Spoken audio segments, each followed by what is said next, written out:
It's not financial advice. It's not legal advice for entertainment, educational purposes only, and everything I say is my opinion. Please don't make any financial decision based on anything I say in these videos. That being said, hit the like button, subscribe button, the notification bell, all that YouTube algorithm stuff, so you get the videos I put them out, see what I'm thinking, see how I'm analyzing the data. I have a theory, and there's no evidence to back it up. This is just a theory. Okay? I believe that the smaller hedge funds are still in the AMC play. They're still holding your short positions because they've been made promises by the larger hedge funds. They're being propped up by the larger hedge funds. They're being financially compensated by the larger hedge funds.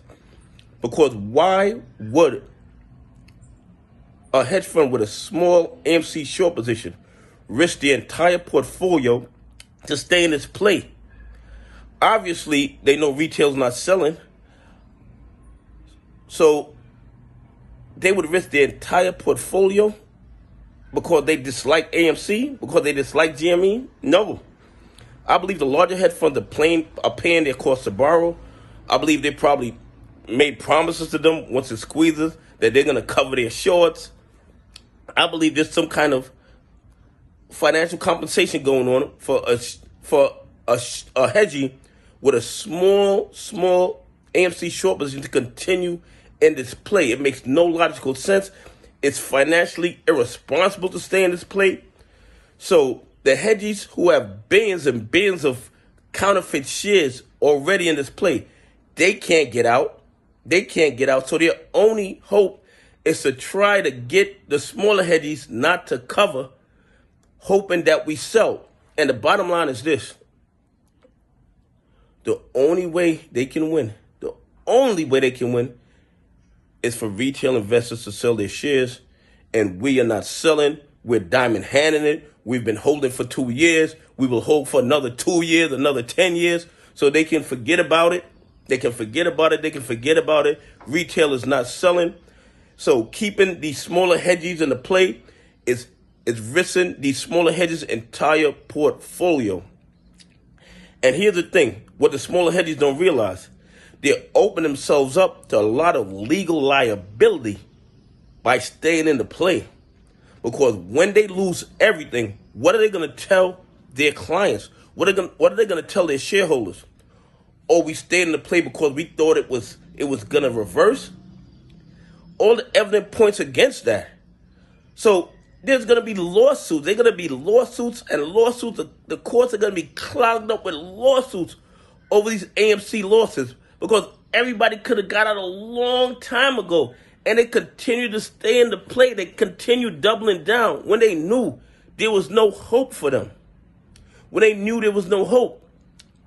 even though the SEC, the CFTC, the DTCC seems to be in cahoots with them, it doesn't even matter. They could break the law, they could bend the law, they could change the laws, they could do whatever they want, in the back dark pool rooms where they hide out and conspire to rob retail investors. They can do all that. But the bottom line is this. Every single short seller is a future share purchaser. So no matter how long they kick the can down the road, no matter how long they get the SEC to close their eyes to the fraud and corruption, they still got to buy back billions of counterfeit shares along with the real ones. And their only hope is to get us to sell, and we're not selling. Obviously, we've been in the place so long that money's gone. It's lost. That money is gone. We spent it on that's like vacation money. Once it's gone, it's gone. A lot of people, a lot of retail investors look at their AMC and GME investment as money already spent. They look at it as money already spent. So they can sit on that play for 5 years, 10 years. But the hedges can't do that. They're going to have another Archegos on their hand. They're going to have another Melvin Capital on their hand. And then they're going to be subjected to lots and lots of lawsuits because of their negligence in this AMC and GME play. And another thing they need to consider is this. you know there are whales lurking. Okay? If they don't think there's whales lurking, then they gotta be idiots. There are whales lurking to jump in right before it about to moass and buy millions of of call options, billions of shares. There are whales who got money burning in their pockets waiting to jump into this AMC play when it goes to the moon. Anyway, hit the like button, subscribe button on the YouTube algorithm stuff, and tell me what you think about my theory that the big hedge funds, the one who has billions of counterfeit shares, actually paying the smaller hedge funds to stay in the play to not cover their positions because they know it's going to hurt them. Anyway, I appreciate y'all on this journey with me. God bless. Have a great day.